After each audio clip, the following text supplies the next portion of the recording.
Hey, what's going on? My name is Coach Lee Hopkins. My pronouns are he, him, his, and you're listening to the Patterns of Possibility podcast. This is a podcast dedicated to helping you replace harmful patterns with new possibilities. In each episode, we'll explore topics that inspire you to be yourself, live your truth, and make lasting connections. In this episode, we're going to talk about making friends and rejection and why make friends if you feel like you're always going to be rejected. You should just be alone, stay alone, always and forever. Well, you don't have to. That's not what this podcast is really about altogether. It's about connections. So if you're feeling that way, this podcast episode is exactly for you. Are you ready? Let's go.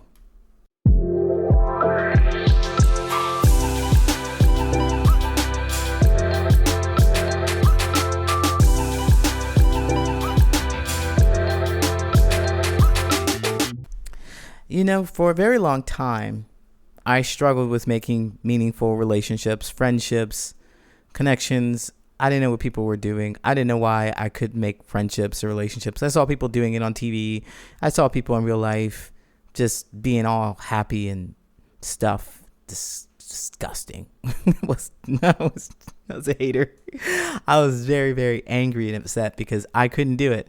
And it seemed like everybody else could, and I couldn't do it. It's supposed to be as easy as breathing. It's natural. Everyone does it. And I just could not do it. Can tell you the level of frustration. I hope you can hear it in my voice. It was still real to me.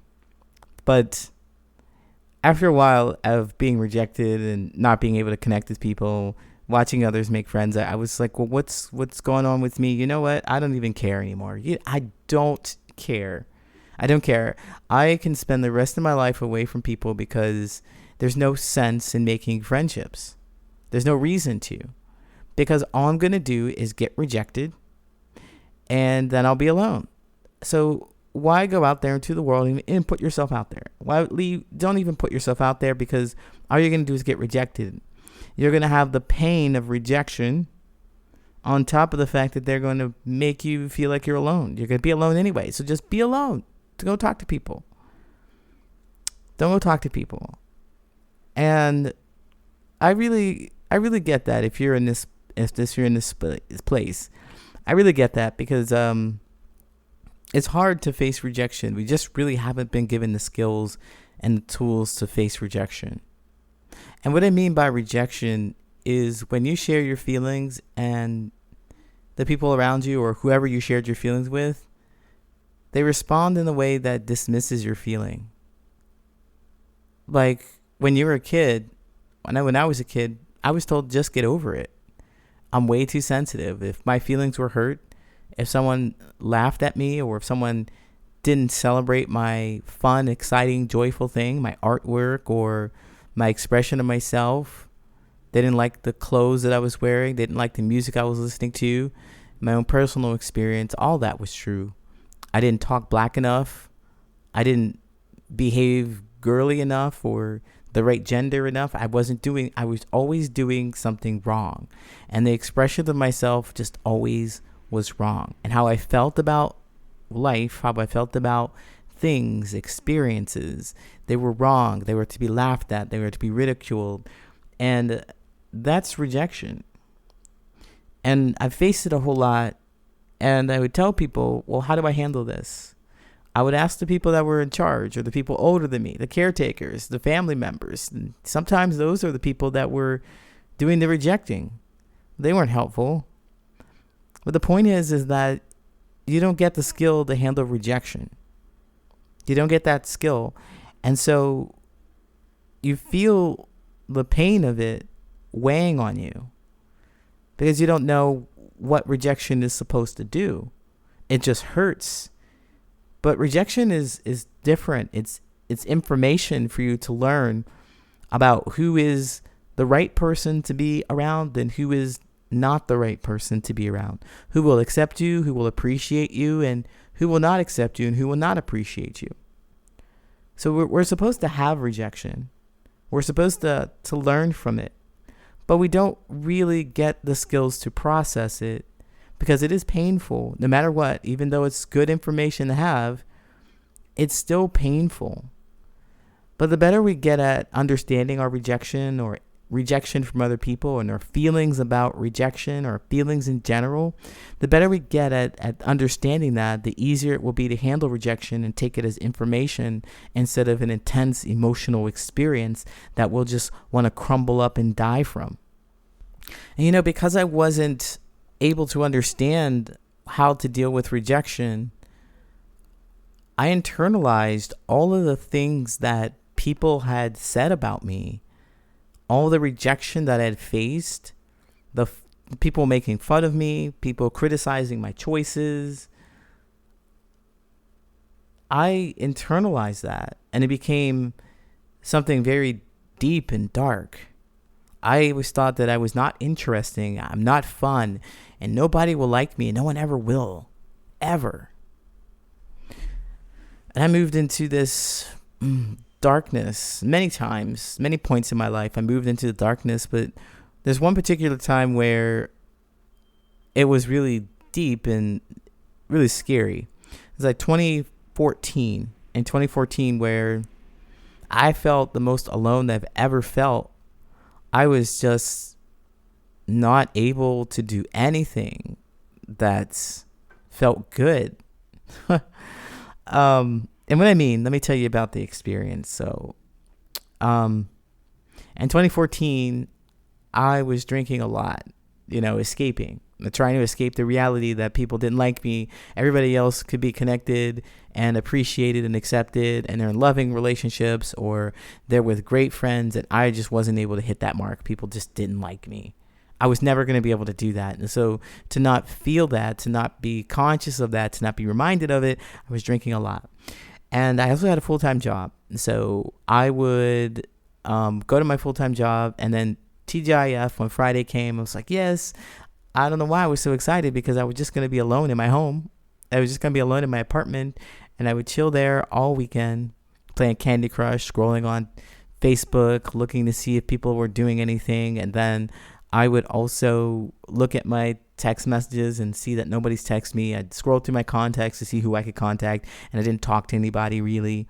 And then maybe around like 7 or 8 p.m., I would get dressed and go out to the bar, because I thought at least I can be around people. Like, if people are not going to come to me, I can be around their essence or their energy or something. I just wanted to get out of my space and just be around people.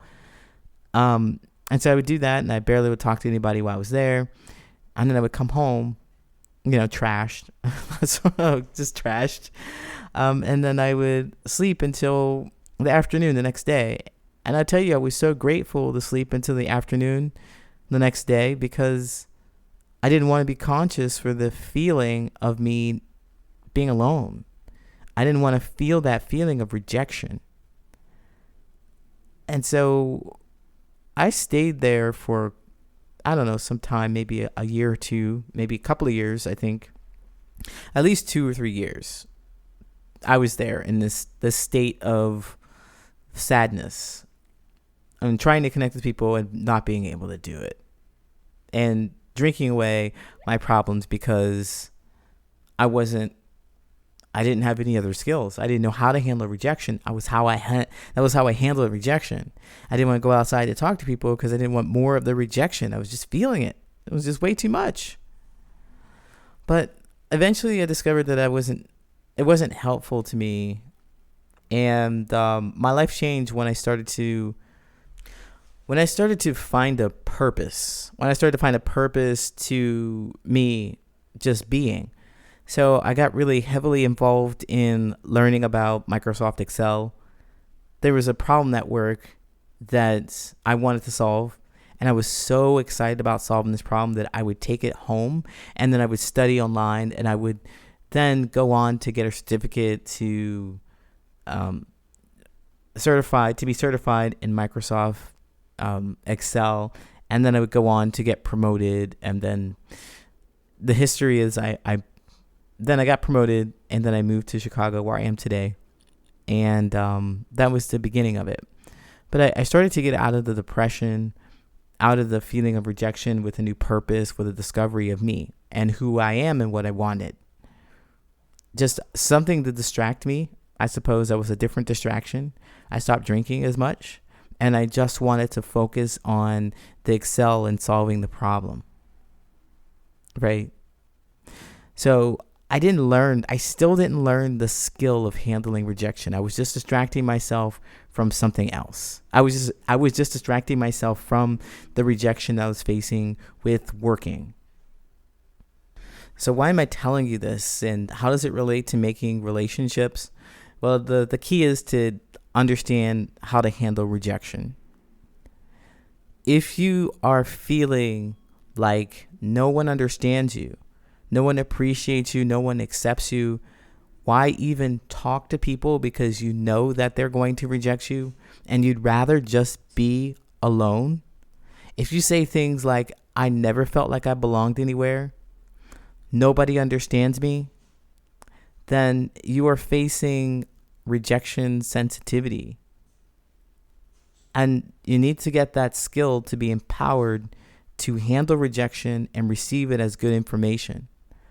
And the only way to do that is to go outside and talk to people, really. But we don't want to do that willy-nilly, and I want to give you a mindset piece that's going to help you to get started with it, because it is a process to go through. If you're thinking that no one understands you, appreciates, and accepts you, then I want you to switch that mindset. We want to change that to something that's going to help you go back outside to talk to people. That's going to give you some hope, because I'm telling you, I was hopeless, and if you're in that space, you are likely hopeless too. We want to stop saying that no one understands, appreciates, and accepts us. We want to stop saying that everybody hates us or no one likes us. Instead, we want to say things like, the people that I've met so far don't understand, appreciate, and accept me. We want to say the people that I've met so far don't understand, appreciate, and accept me. And the reason why we want to say that way is because you haven't met everybody in the world. There are 8 billion people on this planet, and you have not met every single one of them. Not everyone hates you or dislikes you. It's just the people that you've met so far. It's going to rewire your brain to get you to start thinking about how there are people actually out there. It's a possibility. The language that you had before, where you say no one understands you, means that there is no possibility. We just don't want to believe that's true. We don't want to trick ourselves into believing that's true, because it's not. You have not met all 8 billion people. So from now on, what you're going to say is, the people that I've met so far do not understand, appreciate, and accept me. I know that there will be people in my future who do. Do you want to feel more included at work, or make a close friend to share your deepest thoughts and secrets with? In my 12-week coaching program, you will get step-by-step directions on exactly how to do that. And no, you're not going to learn to be interesting, entertaining, or outgoing, because that's not authentically you. You will get powerful skills to overcome the fear of being misunderstood, judged, or laughed at, so you can say what you really want to say. And if you don't know how to start the conversation, don't know what to talk about, or don't know where to find people that want to listen to you, this program is for you. You are going to learn strategic vulnerability. It's a powerful skill where you will discover your authentic self and set boundaries so that you can remove toxic relationships from your life and never open up to the wrong person again. Between now and the end of the year, I have room available for just a few new clients to join my VIP coaching program. If you want to start your new year off with the skills to make more meaningful relationships, then don't wait to make this change. Apply at the link in the show notes. Now it's time for your listener letters. If you'd like me to give you actionable steps to create more meaningful relationships with something that's happening with you in your life, you can write me at patternsofpossibility@gmail.com, and I might read it here on the show. My friend and I are both in our mid-20s. We went on a weekend trip together. We used an app to keep track of our expenses and split everything 50-50. However, she often chose more expensive meals and drinks, bought a bottle of wine we didn't even finish, while I chose a cheaper one that we did. And sometimes she asked to try my food without offering me hers in return. At one point, we went to an expensive bar that she was eager to try. She initially said she'd cover the cost, but later added to our shared expenses when she realized she'd owe me money otherwise. When I called her out on it, she claimed not to remember offering to pay, but eventually removed it. I added it back, saying I didn't expect her to treat me, but felt the situation was awkward. This trip opened my eyes to her behavior. She often lies, usually harmless ones, but still unnecessary. She also tends to cancel or make excuses if plans aren't exactly what she wants.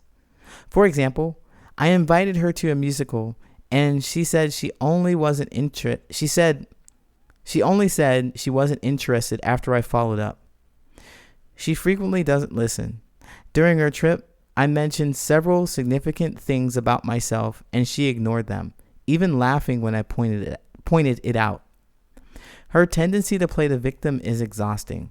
She complains about her job and blames her mistakes on her dislike for the work. She once left a bad date under the pretense of going to the restroom, thinking it was justified because the date was bad, even admitting that she didn't have the courage to tell the guy directly.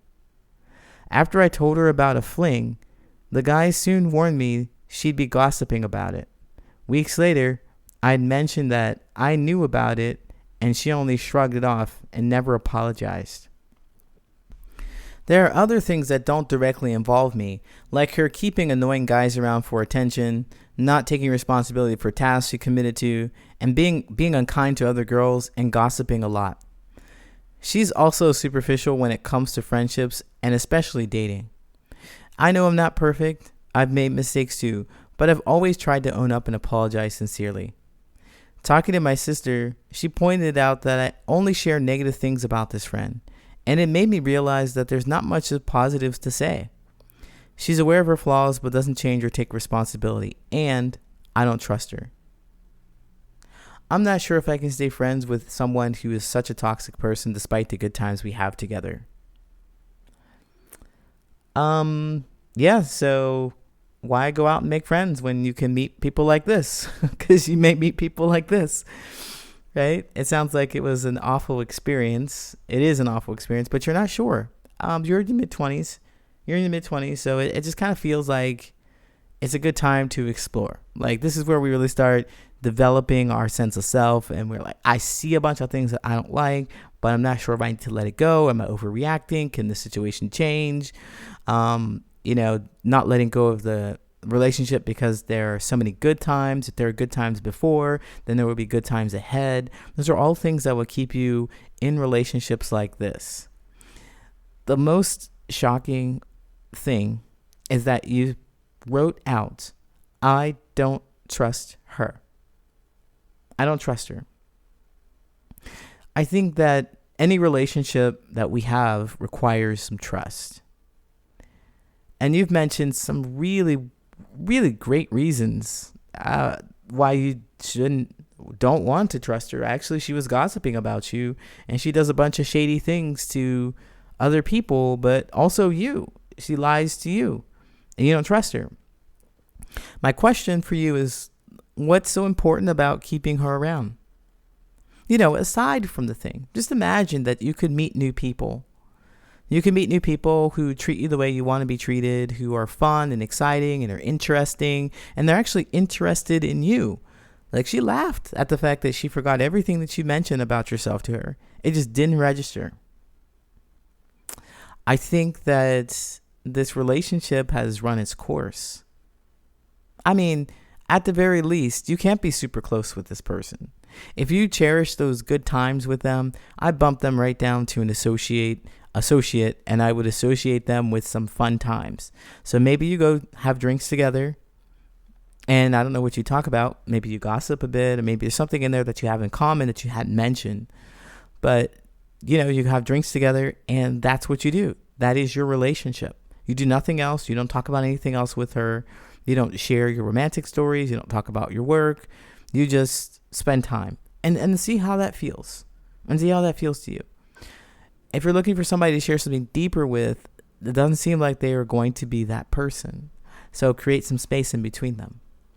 Now, there are a couple of things also that I'd like to point out about your behavior and what you're doing, because you had said that you was upset about them ordering drinks and offering to pay, but then they removed it. They decided, well, oops, my bad. I didn't remember telling you that I was going to pay, but I guess I will pay it and I'll remove it from our shared expenses. But you put it back. That right there, you put it back. You're giving mixed signals. I want you to be courteous. You're saying, I want you to be courteous and considerate of me and my needs, and I want to hold you to your word and have you be accountable. But when she actually does it, when she's like, oh, my bad, you know what, I'll remove it from the shared expenses, you're like, no, put it back. What are you doing? Why'd you do that? Explore why you did that. And what was going on with you? You don't want it to feel awkward. You need to sit with those awkward feelings. And to sit with those awkward feelings, because now you're out here sharing with other people the pain and frustration that she brings to you. Is it hard for you to hold people accountable? If it's hard for you to hold people accountable, that's something for you to explore. Because let me tell you what, if you can't figure out how to hold people accountable, you're going to meet a lot more people who are going to do the same thing to you as this person does to you today. They're going to ignore you. You're not going to say anything. They're going to gossip to you, gossip with you, gossip about you, and you're not going to say anything. Because you can't hold them accountable. You can't set those boundaries. So do some self-exploration to learn more about what's stopping you from setting boundaries and finding the kind of relationships that you want. All right, you can do this. Thanks for writing. Let me know how it goes. Hey, thank you so much for listening. If you like this podcast, share with someone who you think could benefit from this information, and follow me on social media. You can find me at Patterns of Possibility on all social media. And I go live on Mondays, Wednesdays, and Saturdays at 9 a.m. Central Standard Time. You can catch me and learn more about these social connections and interact with other people who are looking for the meaningful connections, who share the same kind of stories, and be in community. And don't forget to sign up for my newsletter at patternsofpossibility.com, where you will get actionable steps delivered to your mailbox every week. Thanks again for listening. Until next time, take care.